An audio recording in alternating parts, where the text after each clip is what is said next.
Жарти закінчилися. Україна офіційно попередила про воєнну загрозу для кораблів в акваторії одразу 6 російських портів. В ГУР зауважили, топитимуть лише військові цілі, але темп, взятий наприкінці тижня, справді приємний. І ураження Оленегірського гірника стало найбільшим провалом російського флоту від часів потопленої Москви. Про це заявили у британській розвідці.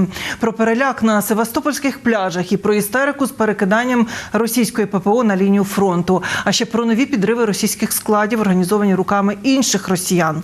Події 528-го дня Великої війни з Росією у матеріалі Олексія Пасака.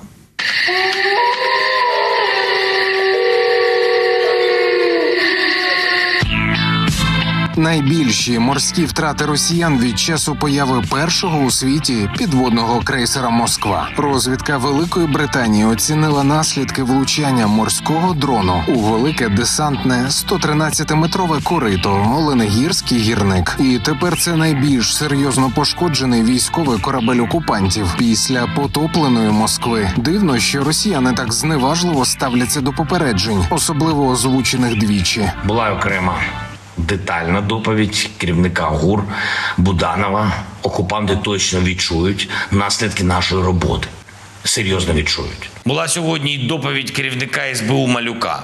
Зміст не буду озвучувати. Але цей зміст ми щодня бачимо в новинах. Напередодні пощастило Оленегірському гірнику. В ГУР зауважили, що відновити цей корабель ворогу буде вкрай складно. А коментуючи останній удар по танкеру «Сих», який перевозив пальне для ворога, в розвідці натякнули, що на ньому невідомі морські дрони точно не зупиняться. У них є ще інші судна, тобто тим самим неопізнаним плаваючим об'єктам є над чим працювати. Ми говоримо, звичайно, про військові цілі. Ми почули дуже важливий сигнал, те, що перевозить будь-які матеріали, сили і засоби для окупантів, для того, щоб допомагати їм нищити українську цивільну інфраструктуру і, власне, мирних людей.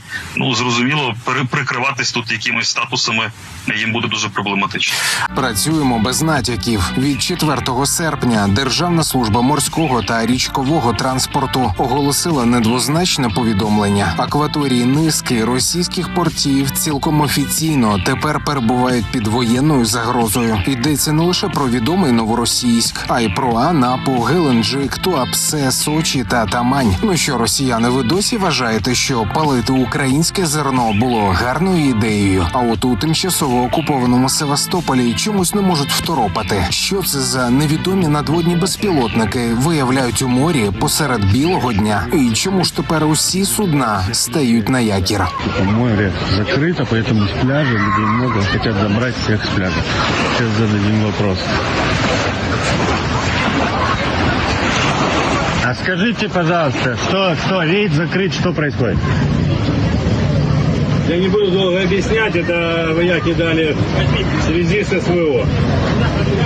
Я довго не буду об'ясняти. Пояснень не треба, ми все розуміємо. А нові натяки на паніку окупантів надходять уже з передової. Військовий та волонтер Серж Маркус зауважив, лише за цей тиждень ми маємо 2 підтверджених ураження російських зенітно-ракетних комплексів БУК. У першому випадку удари «Хаймарс» навели бійці 80-ї бригади. У другому ж оперативно-стратегічний комплекс ППО був уражений звичайним FPV-дроном «Камікадзе» 92-ї бригади ЗСУ. А це означає, що ворог в істериці кидає штучні і уразливі системи впритул до фронту. Що ж сталося з іншими? Відповідь дізнаємося згодом. А от відповідь про долю військового складу ворога поблизу Зайцевого на Донеччині буквально гаряча новина. У суботу близько 11-ї ранку бійці-добровольці Легіону «Свобода Росії» виявили та знищили ворожий боєкомплект і склад паливно-мастильних матеріалів. Хоча роботи у бійців Легіону вистачає навіть без уражень росіян-окупантів. Кажуть, допомогли військовому ветеринару з Донецького Нью-Йорку врятувати та вивезти понад 2 десятки цуценят. Ці захисники малі, але добре знають звуки постійної канонади і вже шукають собі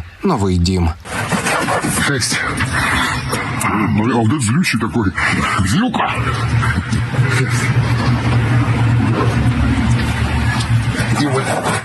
Девочка сразу видно. Тоже 7-я. Олексій Пасак, 5 канал.